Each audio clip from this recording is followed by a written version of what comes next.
Hi there, welcome back. It's Garrett again with The Actor's Dream. Today we're going to be talking about nonlinear text, things like gibberish, things like oftentimes happens in experimental theater where things don't have an inherent structure or an inherent sequence, and how can we make that more playable and more memorable and more meaningful as we're working in a rehearsal process, okay? So we're going to be working on two different things. One is a section from George Brant's Elephant's Graveyard, and another is from Stephen Karam's The Humans. Okay, so first off, and again, all the documents are below the video in this section. Just click on that button and you'll be able to work alongside with us, okay? So we're going to be looking at the first thing, which is the page 22 of Elephant's Graveyard. The steam shovel operator has this series of things, which we can already see right as a list, right? We know how to deal with that. But I wanted to, in real time, just get Deonza and Hannah's perspective on what other layers can we discern right now? Like, well, we know we could link these. We could use loci, right? We know how to work with lists.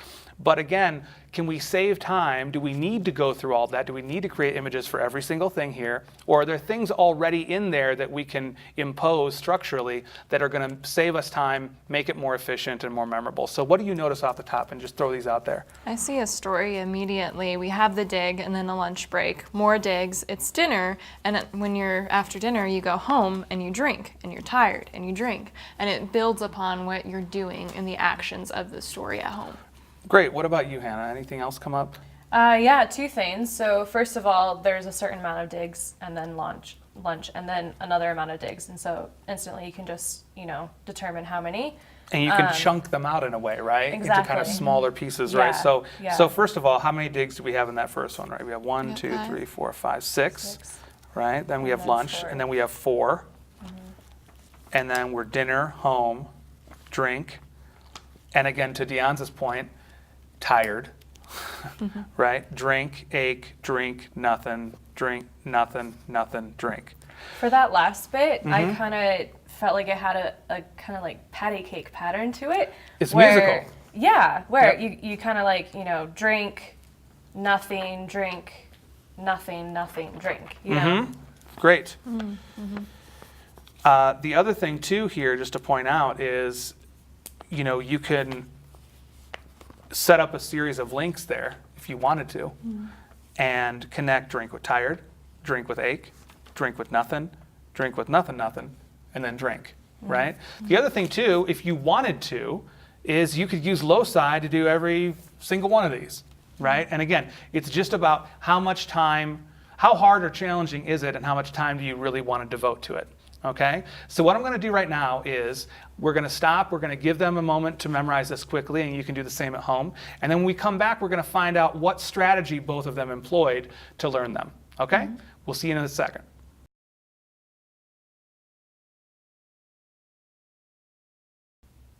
All right, and now we are back. So ladies, I'm going to ask you just to recite it, okay? And again, that took them roughly 5 minutes. There was a lot of talking after that, but in terms of working on it, it was about 5 minutes. So I'm going to ask Deonza to go first, and then Hannah just to recite it, and then we're going to talk about what strategies or principles you employed and what was most useful for you to lock those things in. So you can just, you go first, and then we'll go right to Hannah. Yeah.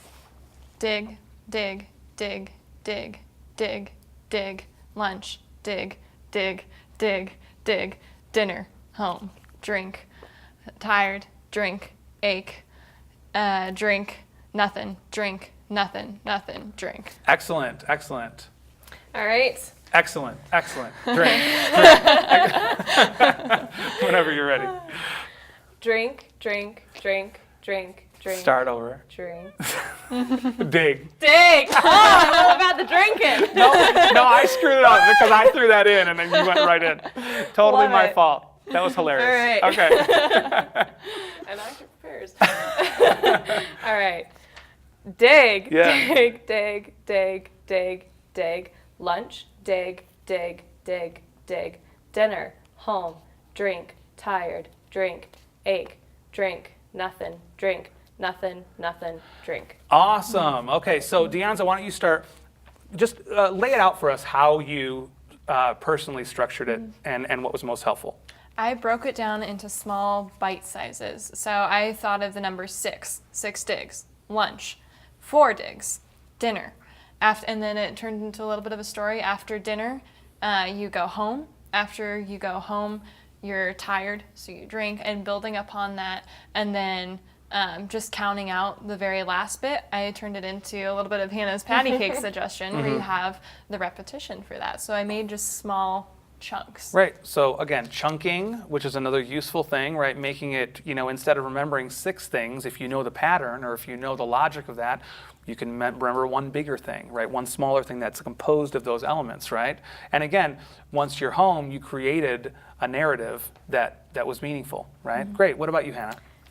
Pretty much the same, but once I got familiar enough with what I was saying, it started to fall into more the instinct of the rhythm and just, the digging, not The the musicality. drinking. Yes. But yeah. And I'll also say, too, we were talking off camera about this, is Hannah is a nanny, and so initially, those things like, oh, it's like patty cake, or it's like this, and again, just to state what I've been saying over and over again, is that these are fundamental principles and techniques that can help you, but how you apply them is really going to be your own process and your own way into it, right? And embrace those things, because first thought, best thought, right? If that's something that's going to be rooted, and if you ever had to do this, it's going to be there forever.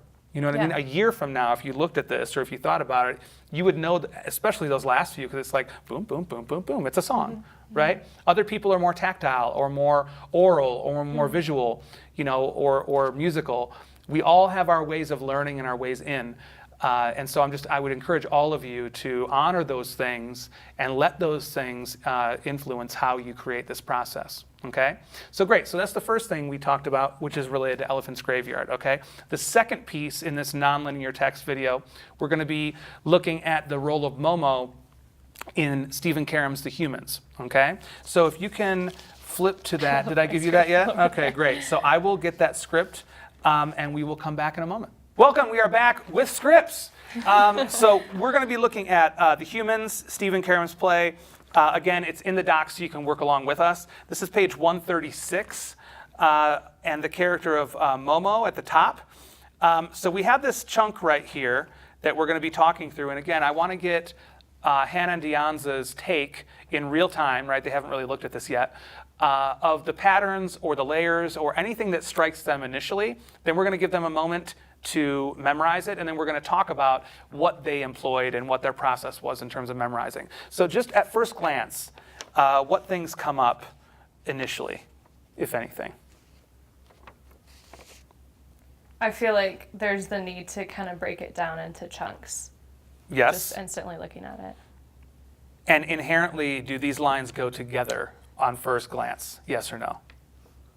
Not What do you think? necessarily. There's repetition that structures it throughout. Very little. And also, it's broken up with those ellipses, right? Yeah. So this could very well be something that you memory palace out, just like boom, put one line here, one line here, one line here, one line here. Or if you can create some sort of meaning or narrative out of those. But at first glance, it's really these individual lines that over time might create something meaningful, but initially it's just like, I got to get it in there, right? What else? Anything else? That last bit after the stage note, where do you go whole and where's do, and it repeats and repeats. There's kind of, again, that rhythm to it. Yep. And also, right, where do go whole in a where's, in a where's, in a where. Where, So yeah, it flips in a back, and it's not the exact phrase, but it flips in on itself, right? So there Yeah. is a structure there. Yeah. And who knows, in this production, the actors may have been given leeway to improvise that. Yeah. And also, how long does that go on, right? So for the purposes of this, feel free to go on a little more with that pattern. If you can attempt that, that would be great. So great. So we're going to take a moment now. We're going to give them time to look at the piece. Then we're going to come back and we'll figure out what strategies and principles they employed to get that off book. We'll see you in a bit.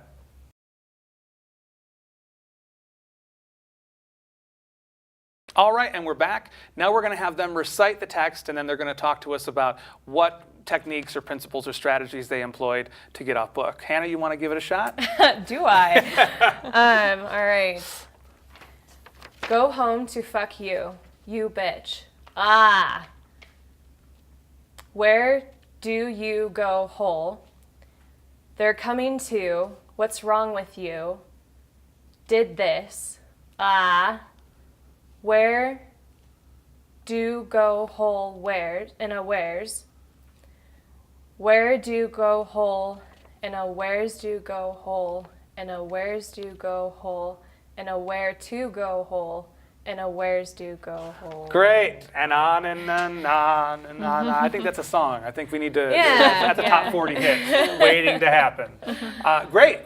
Deonza, give it a shot. All right. Go home to fuck you, you bitch. Ah. Where do you go hole?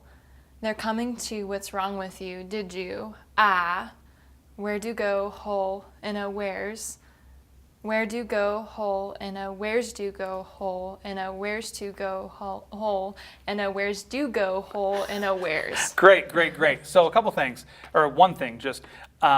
So you said they're coming to what's wrong with you, did you? Mm-hmm. So it's they're coming to what's wrong with you, did this, right? Gotcha. So again, just reminding yourself, I think just even the reminder of they're coming to what's wrong with you, there's not another you. It's you did this, okay? Does that make sense? Yes. So that's a simple fix, Yes. right? But pretty much verbatim, both of you, okay? So Hannah, can you describe what your process was for learning it? First of all, just breaking it down into those chunks. And then I used a bit of logic. And then especially like with their coming to is present tense, and then did this is past. And then what's wrong with you, that's just like such a cliche sentence, I think. So just like inserting that in the middle. And then from there, I really So you made out, those 3 distinct moments. Yeah. Does that make sense? Yeah. It's one sentence, but you made 3 logical things out of Exactly. it. Great. Yeah. Okay. What else? From there, I focused on where do and a where's, and then where do and a where's, do and a where's, do and a where to and a where's. So I just kind of picked out that pattern. Gotcha. And just went over it and really got the rhythm solid. Great. In my head. So. Great. And again, just to point this out too, again, right? So we've learned things like story and logic and loci and linking, right? So some of these things are related to mental processes or our creativity or our imagination. Sometimes it's images, right? So again, it's not a one-size-fits-all thing like, oh, now I have to create pictures out of all these little things and necessarily, right? Now, if that's the way your head works and it's actually not adding more work, then go for it, right? But talking to Hannah off camera, right, for her, one of the things that emerges almost immediately whenever she's looking at the text, correct me if I'm wrong, are patterns. Yep. Right? And so that's your bread and butter, use it, right? And again, curious to hear what Deonza has to say about how she approached this. So how did you approach the text? I broke it down into 3 chunks by taking go home through where do you go hole. And for me, that was placing meaning. And for that, I was acting aggressively toward a black hole. And so I was directing this, saying go home to the hole. So you made it manifest, like the hole, you wanted the hole to go away. Yes, interesting. Exactly. So I put that story at the beginning, and then what's wrong with the hole, and then where do you go? So I put that together in a story for the beginning. And then for the last part, it was just about pattern. It was a sandwich. So where do you go? Where's, where to? And just putting that all together. And I just pictured like a large sandwich, and each layer was like the bacon, the lettuce, something like that. Great. To structure it a little bit more. Okay, great. And again, just to point this out, right? Some similarities in how they approached it, right? But some unique things as well, and you're going to find that at home as you're working on these things. And again, just to summarize all of these things, right? Things like chunking, things like pattern, all of those, again, are part of the of the mix of all those different layers of meaning, right? We've talked about things in the past like definitions, alliteration, musicality, rhythm. It's infinite, right? So whatever things that you can find that compose these things that really root for them for you, then use them, right? If you want to make a story, make a story. If you need to create the logic, create the logic. If a picture is going to give you that, then do that, right? But again, it's whatever works, okay? Thanks so much for watching the video. That concludes our work on nonlinear text, and we'll see you at the next video.